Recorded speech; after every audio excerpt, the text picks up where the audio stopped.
अनूठी है माँ धूमावती, जानिए कौवा है जिनका वाहन, उन पर देवी की कहानी। जय श्री राम भक्तों, जय माता दी। गुप्त नवरात्रि के 7वें दिन माँ धूमावती को पूजा जाता है। 7वीं महाविद्या माँ धूमावती को अलक्ष्मी के नाम से भी जाना जाता है। आइए जानते हैं माँ धूमावती प्राकट्य से जुड़ी कथा और उनका महत्व, साथ में जानेंगे पूजा विधि और उनका मंत्र क्या है। 7वीं विद्या दारुण विद्या कहलाती है। श्राप देकर नष्ट करना व संहार करने की क्षमताएं इनमें विद्यमान हैं। क्रोध में ऋषियों की मूल शक्ति है माँ, जैसे अंगीरा, दुर्वासा, परशुराम, भृगु आदि। गुप्त नवरात्र माँ दुर्गा देवी के आवाहन करने का समय होता है।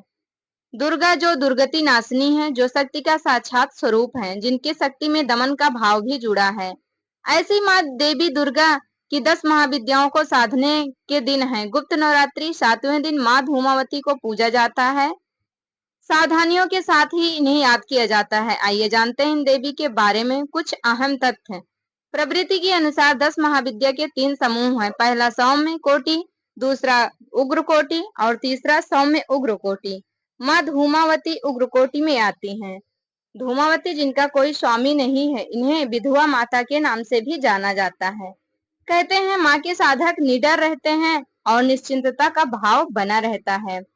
कैसी दिखती है माँ धूमावती देवी, आइए जानते हैं। श्वेत वस्त्र, खुले केस, हाथ में सूप और इनका वाहन कौवा है। कहता है सादी सी दिखने वाली इन माँ की पूजा सुहागिनों को कभी भी नहीं करनी चाहिए। माँ की पूजा में इस बात का रखें ख्याल। इस महाविद्या की सिद्धि के लिए तिल मिश्रित घी से होम किया जाता है। धूमावती महाविद्या के लिए यह भी जरूरी है कि व्यक्ति सात्विक और नियम संयम और सत्य निष्ठा का पालन करे। लोभ लालच से दूर रहे, शराब और मांस मदिरा को छुए तक भी नहीं। आइए अब जानते हैं देवी धूमावती की पूजा विधि क्या है। देवी धूमावती की पूजा विधि। देवी धूमावती की पूजा अन्य देवियों की तरह ही की जाती है। करना क्या है, आपको सुबह उठकर स्नान करना है, उसके बाद में स्वच्छ वस्त्र धारण कर लें। उसके बाद में देवी धूमावती की प्रतिमा या चित्र को एक चौकी पर स्थापित करें। फिर उसके बाद उन्हें धूप, दीप, नैवेद्य आदि अर्पित करें। धूम धूम धूमावती स्वाहा या ओम धूम धूम धूमावती देवी स्वाहा मंत्र का जाप करें। मंत्र आप यथाशक्ति के अनुसार जाप कर सकते हैं। देवी धूमावती की कथा पढ़ें अथवा सुन भी सकते हैं। उसके बाद फिर आरती करें और देवी से अपनी मनोकामना पूर्ण करने को कहें। इस प्रकार से माँ देवी धूमावती की पूजा विधि है। दतिया में है माँ का प्रसिद्ध शक्तिपीठ। शिव के 10 प्रमुख रुद्र अवतारों में 7वां अवतार धूमवान नाम से विख्यात है। इस अवतार की शक्ति को देवी धूमावती के नाम से भी जाना जाता है। धूमावती मंदिर मध्य प्रदेश के दतिया जिले में स्थित प्रसिद्ध शक्तिपीठ पीताम्बरा पीठ के प्रांगण में स्थित है। पूरे भारत में यह माँ धूमावती का एकमात्र मंदिर है और कहीं भी इनका मंदिर नहीं है। आइए अब सुनते हैं देवी धूमावती की कथा। देवी धूमावती के प्राकट्य की 2 कथाएं प्रचलित हैं। पहली है माँ धूमावती के प्राकट्य से संबंधित कथाएं अनूठी हैं।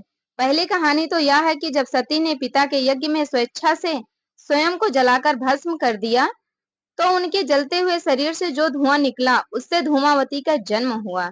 इसलिए वे हमेशा उदास रहती हैं। यानी धूमावती धुएं के रूप में सती का भौतिक स्वरूप है। सती का जो कुछ बचा रहा, उदास धुआं। दूसरी कहानी देवी धूमावती की कहानी। दूसरी कहानी यह है कि एक बार सती शिव के साथ हिमालय में विचरण कर रही थी। तभी उन्हें जोरों की भूख लगी। उन्होंने शिव से कहा, मुझे भूख लगी है, मेरे लिए भोजन का प्रबंध करें। शिव ने कहा, अभी कोई प्रबंध नहीं हो सकता। तब सती ने कहा, ठीक है, मैं तुम्हें ही खा जाती हूँ। और वे शिव को ही निगल गई। शिव तो स्वयं इस जगत के सर्जक हैं, परिपालक हैं, लेकिन देवी की लीला में वे भी शामिल हो गए। भगवान शिव ने उनसे अनुरोध किया कि मुझे बाहर निकालो, तो उन्होंने उगलकर उन्हें बाहर निकाल दिया। निकालने के बाद शिव ने उन्हें शाप दिया कि आज और अभी से तुम विधवा रूप में रहोगी। तभी से वे विधवा हैं।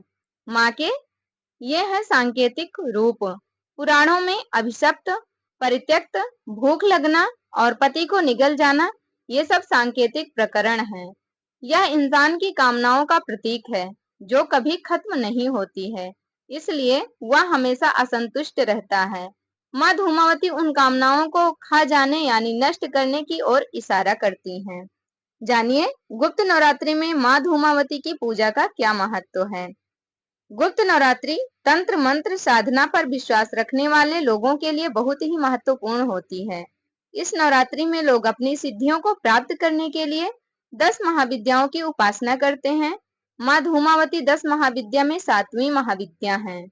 शास्त्र रुद्रामल तंत्र में बताया गया है कि सभी 10 महाविद्या शिव की ही शक्तियां हैं। पौराणिक मान्यताओं के अनुसार जब सती ने अपने पिता के यहाँ हवन कुंड में अपनी इच्छा अपने आप को जलाकर भस्म कर दिया था, तब उनके शरीर से जो धुआं निकला था उसी धुएं से धूमावती प्रकट हुई थी। अर्थात माँ धूमावती धुएं के स्वरूप में माँ सती का भौतिक रूप है। माँ धूमावती को रोग शोक और दुख को नियंत्रण करने वाली महाविद्या माना जाता है। पद्म पुराण में बताया गया है कि दुर्भाग्य की देवी धूमावती लक्ष्मी की बड़ी बहन है, परंतु इनका स्वरूप माँ लक्ष्मी से बिल्कुल उल्टा है। शास्त्रों के अनुसार माँ धूमावती पीपल के पेड़ में निवास करती हैं। मान्यताओं के अनुसार धूमावती को दरिद्रता, अलक्ष्मी और ज्येष्ठा के नाम से भी जाना जाता है। पौराणिक मान्यताओं के अनुसार पाप, आलस्य, गरीबी, दुख और कुरूपता पर माँ धूमावती का आधिपत्य रहता है। तो ये था माँ धूमावती देवी का महत्व। कुछ विशेष सूचना आप लोगों को जानना बहुत ही ज्यादा जरूरी है माँ धूमावती से संबंधित। कुछ लोगों का मानना है कि गृहस्थ लोगों को देवी की साधना नहीं करनी चाहिए। जानकर बताते हैं कि इन महाविद्या का अस्थायी आवाहन नहीं होता, अर्थात इन्हें लंबे समय तक घर में स्थापित या विराजमान होने की कामना नहीं करनी चाहिए, क्योंकि ये दुख, क्लेश और दरिद्रता की देवी हैं।